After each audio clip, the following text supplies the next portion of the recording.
Hey, what's up? This is Ivan with the Dream Job CEO YouTube channel, bringing you the best ideas on how to actually find your dream job. And in today's video, what I want to do is I want to actually share a resume template with you. And I've used that template before, and it helped me get a lot of interviews and job offers. And I've also shared it with my clients, and they were successful applying it to their resumes and getting interviews. And I hope that you could take that resume template and use it, because that will get you a step closer to your dream job. Now, if you're new to this channel, consider subscribing below and enabling the notifications. That way you'll know exactly when I post new content, and I talk about things like resumes, interviewing, networking, and everything else that will help you get that next gig. So with that, let's go ahead and get started. All right, so I've got my iPad here, and I'm gonna pull that up and go through that resume and show you how to use it and the thought process behind each section, so that you can leverage it and you can populate it with your information. All right, so the first thing that we have is the top section here, and we've got the name, address, phone number, and email. Another thing that you can put here is your website if you have one, or a LinkedIn profile. It's not necessary, but I think a website would look unique and something that other people wouldn't necessarily have, so definitely something to consider. Then the next section that we have is the profile section. And in the profile section, you've got your personal impact statement. Now, what is that impact statement? You want to have a couple of things here. You want to have years of experience. So for example, if you've been let's say a project manager for 8 years, you want to say that you've got 8 years of project management experience. And you want to also indicate what type of experience that you have, right? So it could be that you've managed, multiple multi-million-dollar projects, working with companies ranging from small startups to Fortune 100 companies, or anything else to indicate what actually you've done in those years of experience. So the actual experience, and it should be really impactful. You don't want to just say that these were your duties. Instead, you want to make it something like, I've successfully managed and completed a certain number of projects in these companies. So the actual experience that is impactful. And then lastly, you want to indicate what you're looking for. And it's really important, and you want to connect the dots between your actual experience and what you're looking for. And that section has to be really unique to the position that you're applying for. And it's really easy to change that for each position that you're applying for. So you want to say what you are looking for. Okay, so then we get into the experience section. And in the experience section, what you want to do is indicate what kind of companies you work for. So basically, you say the company, the city, when you had the position. Obviously, if you still are in that position, you want to say that, you want to indicate the start date and then dash present. Now, you also, if you have multiple positions, it's okay to list both of them and indicate, when you switch from one position to another. Now, when you get to the bullet points, first thing is that you want to have 3 to 4 bullet points, not more than that. And you want to make sure that you're concise. And one thing that I would also point out, you'll notice that this resume template is only 1 page. And my recommendation is that if you have fewer than 10 years or maybe 12 years of experience, you want to stick to 1 page, because it's just a lot easier for recruiters, for sourcers, hiring managers to look at a resume that's 1 page. Now, if you have 10, 12, or more years of experience, then you want to maybe go to multiple pages. Or if you held in the last 10 years, let's say you've had maybe 5 jobs, then you can go on to the next page, because you don't want to sacrifice the space that could be used for the impact that you've done in each of the company, right, to fit another position at the bottom of the page. So you wanna make sure that you have all the impact listed for each job, and if that means going to the next page, try not to do that. But if you absolutely have to, it's not a deal breaker, right? So one thing to note here is that you notice that I say impact or achievement.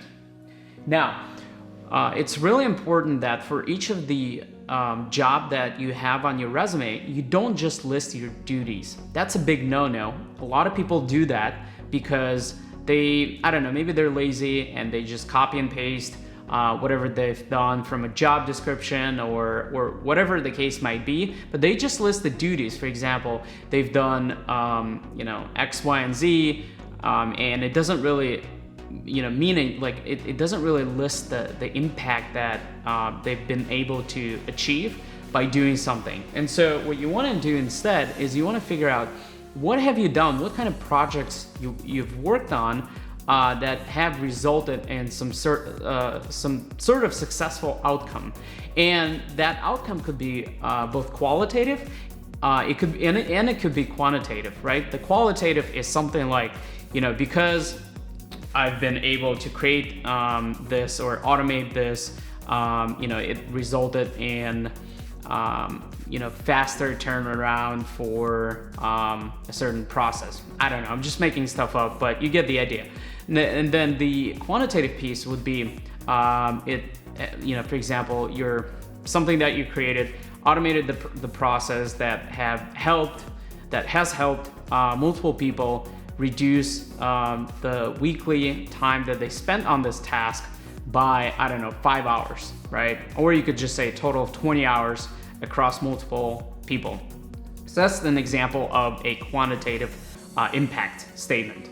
So the idea is that you don't list the duties, but instead you list your impact and achievement that you have had in a particular job. And a lot of times people say, well, I couldn't really come up with 3 or 4, but I really believe that you could. And it doesn't not every single one has to be huge, right? But it has to be big enough for somebody to say that you are results oriented, and you'll continue to be results oriented in a new job that you're applying for. So super big point that I want to emphasize. So you do that for every company. Now you'll notice here that for one of the companies, you have a short explanation if the company's name is not known. And you could use that if, for example, you work for a small company and people haven't heard about it, and you can say that it's a company of 50 people in a certain industry, right? Just to give an idea to somebody who's looking at your resume. So you've got city, state, again, start and end date, nothing new there. And so you want to, again, you want to do 3 to 4 bullet points for each of the companies. Then you go into education. In education, you can list out your degree, any projects, organizations, or other accomplishments you've had. Another thing that's really important here is that if you're trying to switch from one industry to another, and if you've had some experience in school doing something, let's say you want to get into marketing and maybe you're in project management today, you might have done some marketing projects at school that could demonstrate that you could do the job when applying for a marketing position.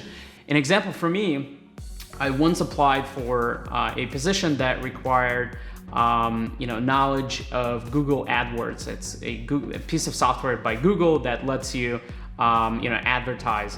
And I've actually done a project in school, and we've gone to competition, and we've actually done really well in that competition using Google AdWords. So I was able to list that as one of the projects in the school or education section, and that actually has helped me to talk about it whenever I had an interview for that marketing position. So really important not to miss that. And then you also have the GPA. It's optional.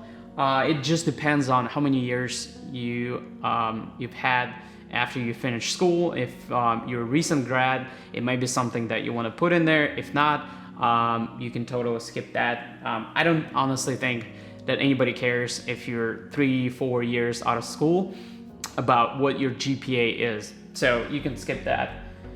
This section, called the additional section, is extremely important. Honestly, first of all, this section is used to show some unique side of you as a candidate. And it could be your interests outside of work, it could be your hobbies, it could be your volunteer work, it could be some additional skills that nobody would guess that you have. And the coolest thing about this section is that a lot of times when you're sitting across from an interviewer and you're talking about a lot of different things, there's a lot of words in the middle of your resume, but they always look at the bottom section. And if the bottom section has something really interesting about you, they would ask you about that, and it would create a really meaningful conversation, and they'll remember that conversation. You know, maybe they have 5 interviews in that day, and they talk a lot about marketing, or they talk a lot about project management, and it all kind of, you know, they forget about it very fast. But the one thing that they wouldn't forget is if you have something interesting in the additional section that you could talk to them about. And also, typically this section is discussed as the last thing in an interview, and the last thing, you know, is typically the one thing that people remember. So definitely list something really impactful here as well. So this is pretty much it. I mean, honestly, the one thing that I would leave you with is, you know, you go online and you look for a lot of resume templates, and you know, there's some fancy ones with like bunch of design, you know, with your photo, whatever the case might be. And to be honest with you, it's good, but I find that really a consistent look and feel that's easy to follow is really important.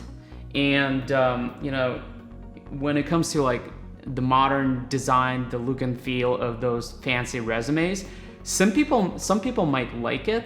Some people might be like, I don't know, it's too much, right? But you want to make sure that you don't turn off those people that might not like this fancy design. And so you want to have something that people would be kind of neutral to, because it's not really the design that matters, but rather the impact that you have listed on your resume that connects to whatever the interviewer is looking for the job that they're trying to hire for. So I'm gonna leave you with that.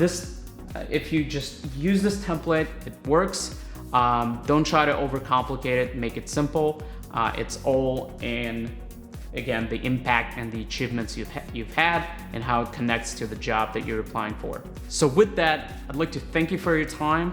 I'm gonna leave the link to this resume template below, and you can go ahead and download it and use it for your own resume, and it will get you a step closer to your dream job. All right, thanks a lot.